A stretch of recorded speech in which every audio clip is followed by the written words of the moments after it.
Assalamualaikum warahmatullahi wabarakatuh. Perkenalkan, nama saya Mutia. Saya ingin mempresentasikan tentang bullying digital dan ujaran kebencian grup WhatsApp kampus. Topik ini penting karena hampir semua mahasiswa menggunakan media komunikasi utama. Tapi seringkali tanpa disadari terjadi tindakan yang bisa menyakiti orang lain. Yang kedua ada latar belakang. Latar belakang ini di era digital saat ini, WhatsApp menjadi salah satu media komunikasi yang paling sering digunakan oleh mahasiswa, baik untuk diskusi tugas, berbagi informasi, maupun koordinasi kegiatan. Namun, di balik kemudahan tersebut muncul juga permasalahan seperti kesalahpahaman, ejekan, bahkan konflik. Hal ini terjadi karena komunikasi digital tidak memperlihatkan ekspresi secara langsung, sehingga kata-kata yang ditulis disalahartikan atau terasa lebih menyakitkan. Yang ketiga ada pengertian bullying digital. Bullying digital adalah tindakan menyakiti atau merendahkan seseorang melalui media sosial. Tindakan ini biasanya dilakukan secara sengaja atau bisa terjadi berulang-ulang kali. Contohnya seperti menghina, mengejek, atau mempermalukan seseorang di grup WhatsApp. Meskipun hanya berupa tulisan atau gambar, dampaknya tetap nyata bagi korban, bahkan bisa lebih parah karena disaksikan banyak orang. Yang keempat ada pengertian ujaran kebencian. Ujaran kebencian adalah bentuk komunikasi yang berisi penghinaan atau serangan terhadap individu atau kelompok berdasarkan identitas tersebut, seperti agama, suku, ras, dan kondisi pribadi. Ujaran kebencian lebih sensitif karena tidak hanya menyerang satu orang, tapi juga menyinggung kelompok tertentu dan memicu konflik yang lebih besar. Selanjutnya, perbedaan antara bullying digital dan ujaran kebencian. Di grup WhatsApp kampus bisa dibully digital dan ujaran kebencian sering sekali muncul dalam bentuk dianggap bercanda. Misalnya mengejek teman, menyindir secara terang-terangan, mengirim meme atau stiker yang merendahkan, atau bahkan memunculkan seseorang dengan tidak merespons pesan mereka.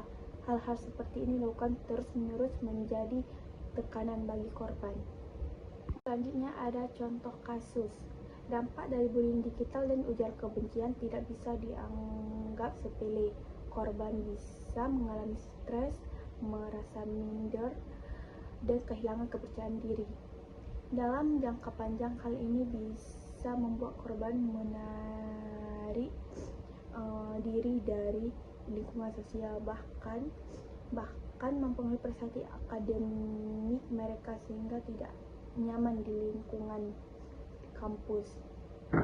Selanjutnya ada cara mengatasi. Untuk mengatasi masalah ini perlu kesadaran dari setiap individu untuk menjaga etika dalam berkomunikasi. Gunakan bahasa yang sopan, hargai perasaan orang lain, dan hindari bercanda yang berlebihan. Jika melihat tindakan yang tidak pantas, sebaliknya ditegur dengan cara yang baik agar tidak berkelanjutan. Selanjutnya ada kesimpulan dari presentasi saya. Kesimpulannya, bullying ini dan ujaran kebencian merupakan salah satu yang sering terjadi di grup WhatsApp kampus dan dapat berdampak serius. Oleh karena itu, diperlukan kesadaran bersama untuk menciptakan lingkungan komunikasi yang sehat, saling menghargai, dan bebas dari tindakan yang merugikan. Screenshot tanpa izin termasuk gibah atau tidak? Dalam Islam, gibah itu artinya membicarakan keburukan orang lain. Walaupun itu benar, tapi orangnya tidak suka jika hal itu diketahui oleh orang lain. Nah, di era digital ini, bentuk gibah itu bukan cuma ngomong langsung, tapi juga lewat screenshot, share atau postingan. Cara bijak melakukan nahi mungkar di dunia digital. Nah, nahi mungkar itu artinya mencegahkan kemungkaran, tetapi dalam Islam caranya harus bijak dan tidak memperburuk kesadaran. Di dunia digital sering banget orang langsung menyerang di kolom komentar, seperti di TikTok, kayak netizen yang mengkomentarkan orang tanpa mengetahui orang itu sakit hati apa enggak. Selanjutnya ada cara membangun budaya kampus yang aman secara digital, perspektif Islam.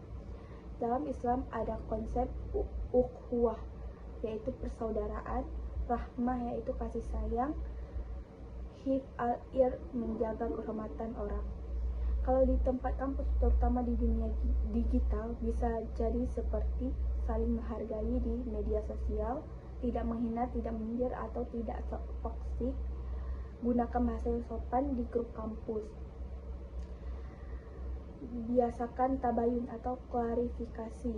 Jangan langsung percaya berita, isu, atau cek dulu sebelum share. Ada anti gibah.